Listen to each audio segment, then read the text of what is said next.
What's up, YouTube? It's the Console Samurai with Grown Ups Gaming.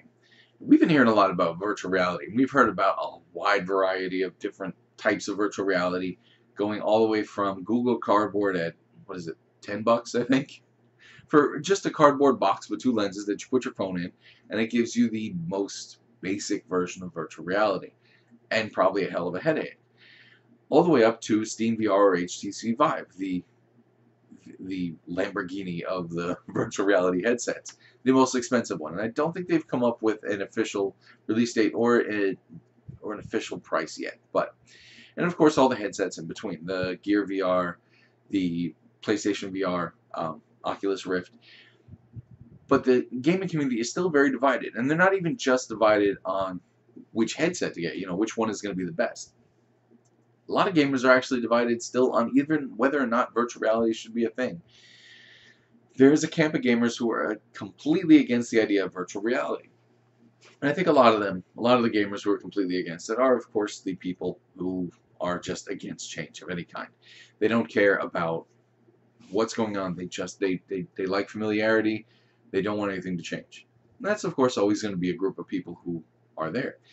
Another group of people are the ones who, all right, let's be honest. PlayStation or virtual reality itself is going to be a gimmick. It is going to be the next big gimmick, I think, at least for the next few years. I think we can all agree it'll be around for a few years. I personally think it's going to go on further than that, but I think we can all agree that it's going to be the next big gimmick for the next couple of years.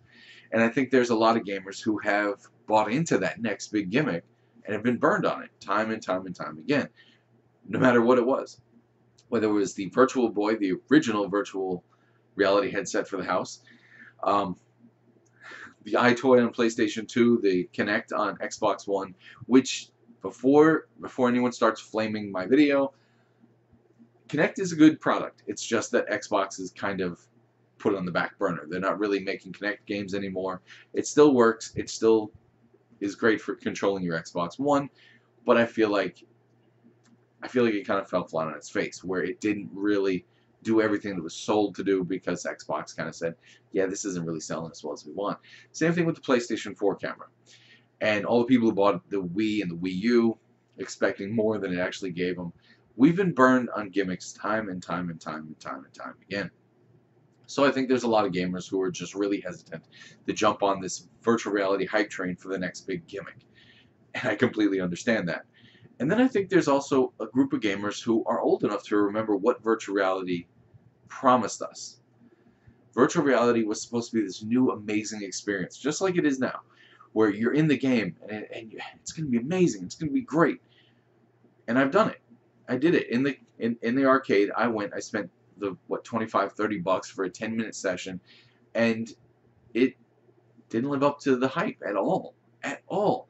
I mean, the idea was cool. The novelty of it was amazing that you're in this game. But after the first 10 or 15 seconds that you're in the game and you're looking around, and this is amazing. And then you try to move or you try to do anything in the game, and you realize controls suck. This game looks like shit. Why am I playing this? And of course, you get out of line, you get back in line, and you do it again because we don't learn. But I mean, I remember the novelty being great, but then it never really delivered on the promise. And I think there are a lot of gamers who still kind of feel like virtual reality isn't really ready. It's still going to be very similar to what it was then. Of course, not looking the same, but the same kind of thing where it's awesome to be in this environment, but the controls don't work. The game doesn't look as good as we'd expect, and so on and so on. Now, I personally am in the camp of gamers who are excited for virtual reality. I think it is going to be a great thing.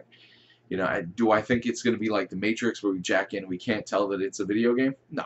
I think we're a long way from that. Definitely a long way from that. But I think that it is going to, I think that games have progressed to the point where it's actually going to be really enjoyable.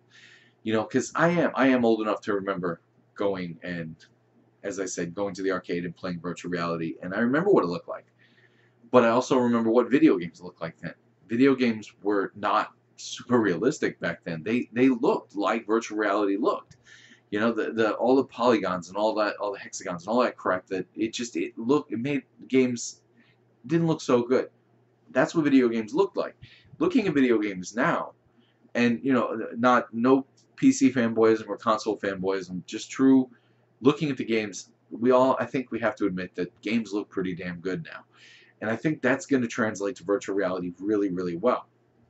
Like I said, I don't think we're going to be able to play virtual reality and not know that it's not actual reality, but I think it's going to be good enough that we can really enjoy it. And I think PlayStation 4 is going to be or PlayStation VR is going to be the one that's going to at least be on top for a while. Because even with Oculus Rift coming out next week, and it does come out on March 28th, 2016, which is next week, I still think that PlayStation VR at a cheaper price is going to be much better, because it's not just the headset that's cheaper, it's the required hardware that's going to be cheaper. With the PlayStation VR, as I've said, being only $400 compared to the others, and the PlayStation 4 being the only thing you really need with it, or you can get the full bundle at $500 so it would be a total of $900 for the headset, the controller, the camera, PlayStation, all of that stuff. It would be about $900. The PC alone that would be required for Oculus is more expensive than that. You need an absolute amazing PC to run either the Rift or the Steam VR. And now, of course, if you have that PC, then it's not necessarily going to make a difference to you. But for those of us who are kind of on the fence, or those of us who don't really have a strong gaming PC now, PlayStation VR is going to be the way to go. It's going to be the way that people are going to get into virtual reality gaming. It's just going to be the cheaper way to do it. But tell me what you think. What do you think about it? Do you think PlayStation VR is going to actually be the #1 seller? Do you think virtual reality is even going to be a thing? Are you one of the ones who's not interested at all in virtual reality? Either way, let me know what you think in the comments down below. Once again, I'm the Console Samurai, and I'll see you around.